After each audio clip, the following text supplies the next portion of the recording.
From Upper Michigan Source, this is your Friday Night Fever on demand for January 4th. I'm Mike Ludlum. A big night in girls high school basketball, but there was a special moment as well. One of the top players in the Upper Peninsula was honored down in Iron County. Lexi Gussert made an appearance at the Eddie Chambers Gym. She scored the most points in high school girls basketball in the UP at 2,630, and that's the fourth most in Michigan history as well. Gussert's jersey was retired. She played from 2010 through 2014 and captained 3 of those years. She was also the 2014 Michigan Miss Basketball and Gatorade Girls Basketball Player of the Year twice. Lexi's time at Forest Park is a time she'll always remember, and sharing it with her community who cheered for her all those years means a lot. As soon as I got out there and I was introduced, I was more nervous than I ever was speaking anywhere else. I think it just has a lot to do with these are the people that helped shape who I am today. So being able to go out there and just being a Trojan means the world to me. This is where I had first started loving the game of basketball and where I had the chance to go play at places like Michigan State, and it has a lot to do with the community that's surrounded and everyone along the way. So just being able to be here and share this with them meant the world to me. Gussert went on to play basketball for Michigan State for 4 years, and now she's a graduate assistant for the Green and White. Yes, there was a basketball game there as well, and a county rivalry as the Trojans entertained West Iron County. Picked this up in the first quarter. Whitecons up by 3. Forest Park swings it around to Dallas Lohr, and from long range she knocks it down, and we're tied at 5. A couple minutes later, the Whitecons go on a run. Colby Laturi takes it herself, a 9-0 run to make it 14-5 West Iron. Trojans clawing their way back, and Dallas Lohr is at it again, and the three-pointer finds nothing but the bottom of the net, which means she either learned really well from Lexi Gussert or her coach Jackie Giuliani. Second quarter, Whitecons with rhythm again. Eden Gallagher down low, flips it up and in. 27-18 visitors. The Whitecons are up by 10 at the break, and they go on to win 67-44. We go to Dickinson County for another rivalry, Iron Mountain and Kingsford. The Flivers start quickly, really fast. Win the opening tip. The next thing you know, Tori Kawakowski has the layup from Olivia Allen. Maize and Blue continue. Brooke Kriegel to Olivia Allen right in front of us. That's good for 3. More from the Flivers as they will get a steal. And it's Kawakowski to Olivia Allen again, and the layup is good. Iron Mountain scratching and clawing back the rest of the game. Faith Ball to Riley Papour to Emma Toman. Lays it up and in. Then Faith Ball starts it again. This time she gets it to Riley Papour for 3. But the Flivers would continue. Brooke Kriegel scores on this play, and Kingsford picks up the victory 45-33. No rivalry in the next game, but Manistee visited Negaunee. First quarter, Hannah Voskel to Emily Papour for the long 2. Miners up 16-2. The Emeralds then get clicking their heels a little bit. Sydney Peterson ahead to Jocelyn Muth, and a couple of dribbles and puts that one up and in. However, on the next Miners possession, Abby Nelson, Peyton Drew, Emily Papour back to Nelson. Her floater connects, and the Miners are up by 16. End of the quarter, Peterson, Brooke Ritchie to Kayla Muth, and her triple finds the bottom of the net at the buzzer. Emeralds back within 13, but Negaunee did not care for that at all and ran away with the victory 60-17. On the scoreboard, Escanaba defeats Alpena 69-58, Houghton 58, Lake Linden-Hubbell 31. Baraga cruises past Waters Meet, Ontonagon 57, Jeffers 30. Chassell, no trouble with Bessemer, North Central 49, North Dickinson 38. Bark River Harris, a win over Carney-NADEAU 58-41.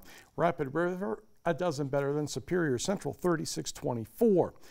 Mid-Peninsula dashes past Republic-Michigame. We did not hear from DETOUR and Brimley, nor Pickford and Indian River Inland Lakes. But we did hear from some of the smaller schools. Mackinac Island 32, Munising Baptist 14. Ojibwa Charter 64, Grand Marais 15. And in Wisconsin, it was Florence 74 and Goodman-Pembine 44. To the boys' side, Gladstone visits the Gwynn Model Towners. And the Braves with a quick start. Reese Castor, off the window. It's 2-0 purple and white. A strong defensive effort by Tucker Taylor keeps the Model Towners in the game early. Whap! And just get that shot out of here, Reese. They know each other. No big deal. Taylor did it all tonight after a quick pass from David Duval. Puts that one in. Braves still leading those 17-9. Jared Crow with a pull-up jumper, smooth, left-handed. Braves up 21-14. Back to Mr. Taylor on the other end of the court. Layups, three-pointers, he can do those too. Braves lead just 3 at 22-19. Just before the half, the casters speak. Rain to Reese. You didn't know Reese Castro had a brother? He's pretty good too. Braves up 24-22 at the half, and they go on to win 69-49. Austin Forbes had 22 for the Model Towners. On the scoreboard, the Escanaba boys did not nearly have as much fun as the girls did. Alpena wins 79-37. Ishpeming by 30 over Manistee. Munising cruises past Big Bay Denac.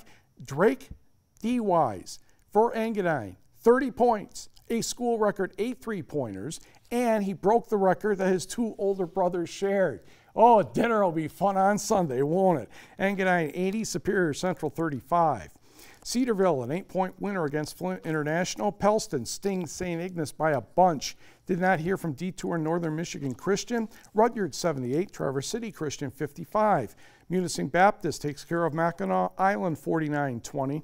And it was Grand Marais 54, Ojibwa Charter 49. On the Wisconsin side, it was Crivets cruising past Niagara 81-18. And in community college basketball, Lances Bailey Froberg went over the 1,000-point mark for her career at Gogebic, but the Lady Sampsons fell to Northland Community and Technical College 75-51. Did not hear on the men's game, if there was one. To hockey, Negaunee, Marquette. Negaunee trying to get a shot here. That's Tristan Pauna. Brendan Hackela the save. And Avery Hopper says hello to one of the Redmen. 17 seconds later, Evan Kroll beats Nolan Corwin to give the Redmen a 4-1 advantage in the second period. Anders Sorensen tries to sneak one past Hackela.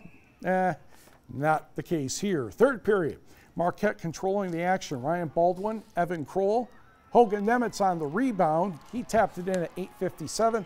Marquette goes home. Short trip, 5-1 victory.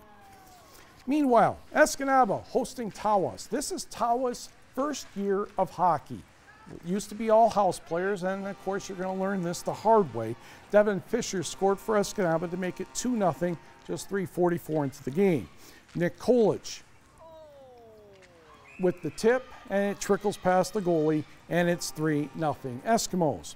Then Caden Hayes with his first varsity goal. Goalie gets a piece of it, but doggone that stupid thing would trickle behind the goal line. And Hayes would get another. Grant Wickham had a hat trick. Luke Lobb had 5 assists, and it was Escanaba 16-0 winning over Tawas. They play again Saturday afternoon. Good learning experience, though. Tawas will figure it out. On the scoreboard, in the Battle of Bulldogs, Brighton outbarked Hancock 8-4. Peter Anderson had a hat trick for Hancock. Elsewhere, it was Calumet 5, Novi 2. Midland Dow over Sault Ste. Marie 4-2. And the WCHA, Michigan Tech takes one on the chin from Minnesota State 4-1. Ferris State rallies a couple times to beat Alabama Huntsville 6-5 in overtime. In the early stages of the West Coast games, NMU led 2-0 over Alaska after 20 minutes, and Lake Superior State had a 2-0 lead on Alaska Anchorage after 20 minutes. Bowling Green defeated Bemidji State 3-1. And in Great Lakes hockey, it was Marquette. The Mutineers defeated the Eagle River Falcons 4-2.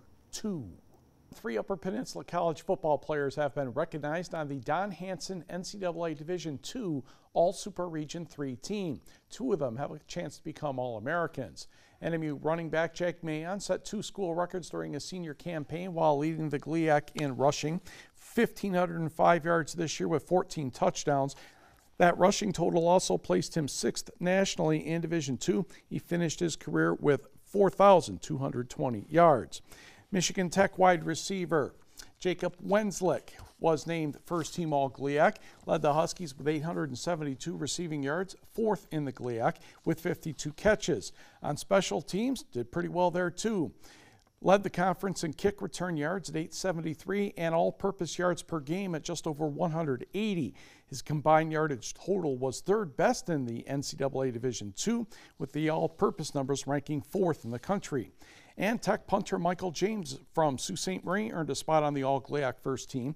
2 punts over 60 yards. He averaged 40.8 yards per punt, highest single-season average in school history. And he was second in the GLIAC and 35th in the NCAA Division II. Mayon and Wenslick advanced to the national ballot, where the All-American team will be selected. High school downhill skiing is underway, and the first stop is Marquette Mountain. Lydia Salmi of Houghton, bib number 60 on her second run of the giant slalom, and she had a nice time of 32.35 seconds, and her total 2 runs was just under 1 minute 4 seconds. Ainsley Kirk of Marquette, 30.42 on this run, total time 1 minute 14 hundredths of a second. That was good enough for second place. Her teammate JC Johnson would spoil the day though, 30.34 on her second run, and she won with a time of 59.77 seconds. To the boys, say hello to Reed Heathman of Houghton. Nice to see the Houghton team have a boys team again this year. 30.76 seconds is total time, just over a minute and 28 hundredths. Finn Husband of Great North Alpine, that's a new cooperative of several schools, including Traverse City St. Francis. He ended up the winner, 29.51 seconds, his total time of 57.9. Marquette's Aaron Gerzlak wasn't too far behind though. His run here, 29.53, 58.5 seconds. He finished in second place. Hayden Coppola of Marquette was third in the giant slalom.